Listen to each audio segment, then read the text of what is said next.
lots of different variety of nods and shakes and reactions and sighing and screaming and that videos, you can just keep the lights down. Also some animations that played with Wheatley's mechanics.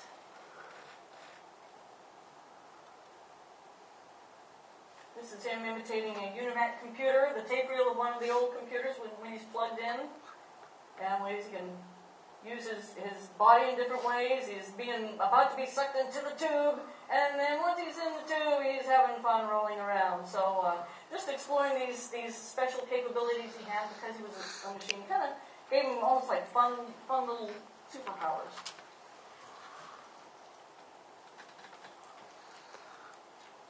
And there were some animations, once we got the vocals in from Stephen Merchant, there was just some little quirks in his delivery that were just, that he did a lot, and they were very, very unique, and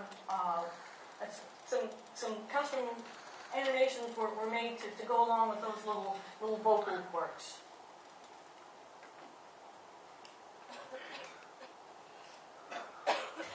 I'll just bring you up to speed on something right now. Hold on then, where are we going? Seriously. Hang on, let me just get my bearings. Just follow the rail, actually. Don't use anything else, don't touch anything else, don't even look at anything else. Just, well, obviously you've got to look at anything else to find the escape pod. But as soon as you look at something that doesn't say escape pod, look at something else, look at the next thing, alright? But don't touch anything else or look at, well, look at other things, but don't. You understand?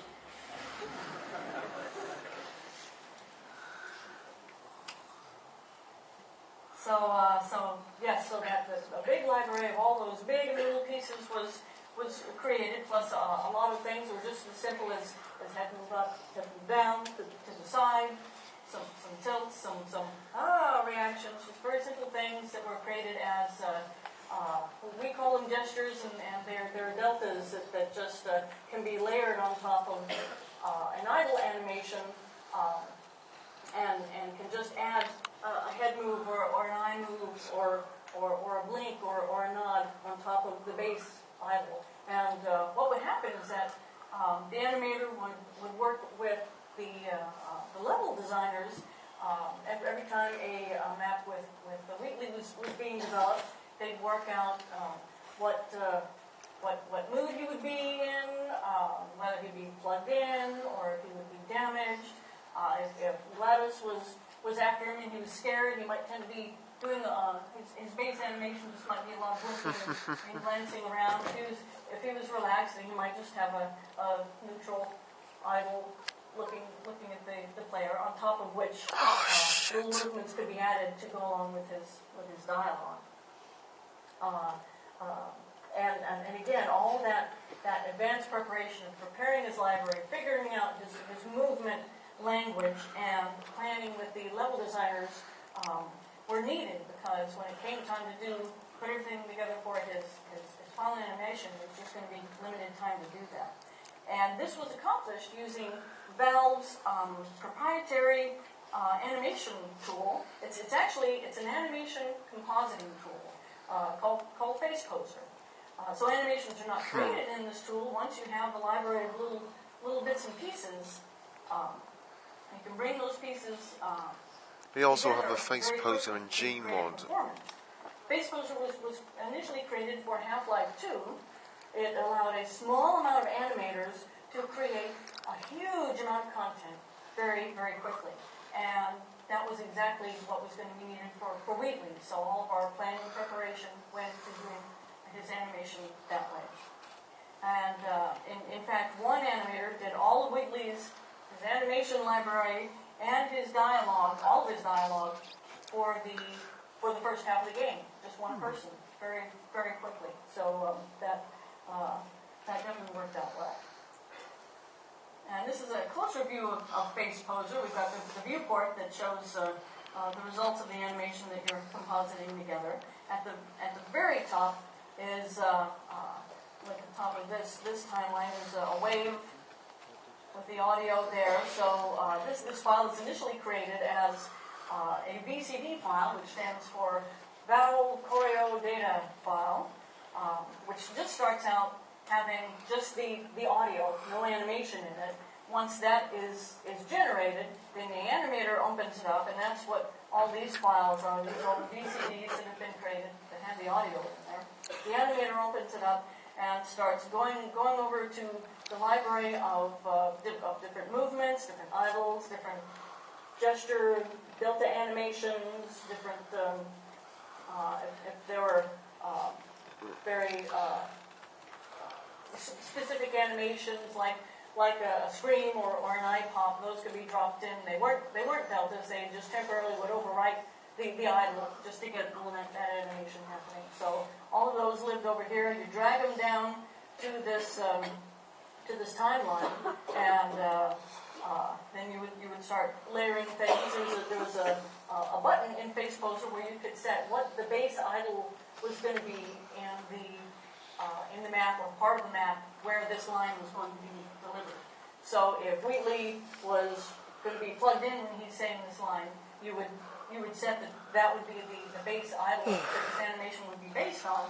You would look at, once you set in your little bits and pieces for your animation, you'd look at the viewport and see does that dialogue work with him being plugged in, and make adjustments to things. Sometimes if an idle was very active, certain things, certain animations layered on top of it that might break things or be too extreme, so you have to kind of tweak around. But generally, these animations were turned around very, very quickly. There might be a load of like 60 lines, all edited and ready to go, delivered, and then those could get a first pass laid on them in like 4 hours, and then they were ready to go in the game.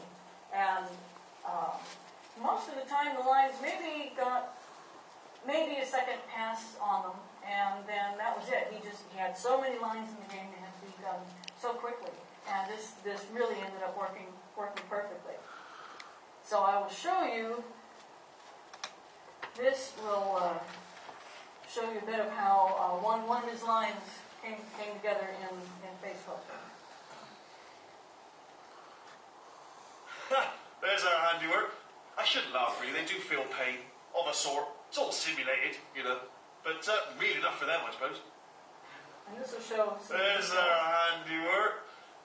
I shouldn't laugh, really. They do feel pain, of a sort. It's all simulated, you know.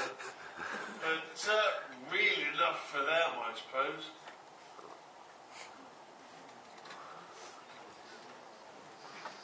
And it helped that the animator who prepared the library was also the one that was assembling all these animations. So everything could be brought together very, very quickly without having to figure out what all the bits and pieces were.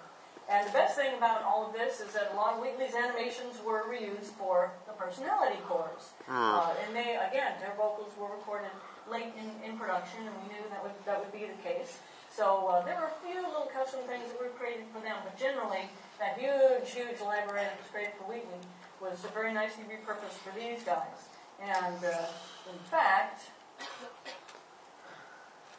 that overactive idle that wasn't quite appropriate for Wheatley.